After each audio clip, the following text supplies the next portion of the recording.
গোলাঘাটত বিষাক্ত কাঠফুলা খাই 3জনকৈ লোক অসুস্থ। গোলাঘাটৰ জেকসন গ্ৰাণ্টত বিষাক্ত কাঠফুলা খাই একেটা পৰিয়ালৰে 9 বছৰীয়া শিশুসহ 3জনকৈ লোক গুৰুতৰভাৱে অসুস্থ হৈ পৰে। নিজৰ বাৰীতে গজা বিষাক্ত কাঠফুলা বুটলি আনি ভক্ষণ কৰাৰ পাছত পৰিয়ালটোৰ লোকসকলে বমি কৰিবলৈ আৰম্ভ কৰে আৰু তাৰ পাছতে 108 সেৱাৰ যোগেদি আটাইকেইজনক গোলাঘাট কুশলকৰ অসামৰিক চিকিৎসালয়ত ভৰ্তি কৰে।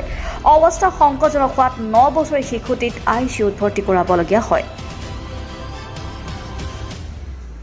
গোলাঘাটৰ পৰা জীৱন গগৈ ৰিপৰ্ট, অৰুণোদয় অসম। এইবিলাক নাই মানুহ যে আমি দেখোঁতে হালা এনে হৈ আছে, ভাবিলোঁ কি হ'ল ওচৰ চপি আৰু যাবই লাগিব ন মানুহ। আৰু গৈ চাইছোঁ যে নাই এনেকৈ তেনেকৈ বমি কৰিছে। মই চাইছোঁ নীলা নীলা বমি হৈ আছে। তাৰপৰা ছোৱালীটো নহয় এইটো কি খালি বোলে, নাই আমুক তামুক খালি এই নাফু খালোঁ বোলে, কি হ'ব ক'ৰ পৰা পালি বোলে, নাই বাৰীত আছিলে বোলে, বুটলি বোলে ভাজি খালোঁ বোলে। তেনেকৈ হ'ল। তাৰপৰা 108 ফোন কৰি এনেকৈ লৈ আহিলোঁ আৰু তেনেকৈ।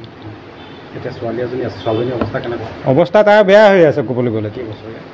8-9 বছৰ হৈছে আৰু তাৰ যিটো বমি কৰিছে নীলা নীলা বমি ওলাইছে ন, পেটত টেকুৱে নাই, বমিটো ওলাইছে নীলা নীলা, দেখিয়ে বেয়া লাগিলে। তাৰ ওচৰতে আৰু কি খাইছিলে বুলি গম পাইছে? এই ছোৱালীজনী কোৱা মতে বাপেক কোৱা মতে সেই নাফুৱে খোৱা।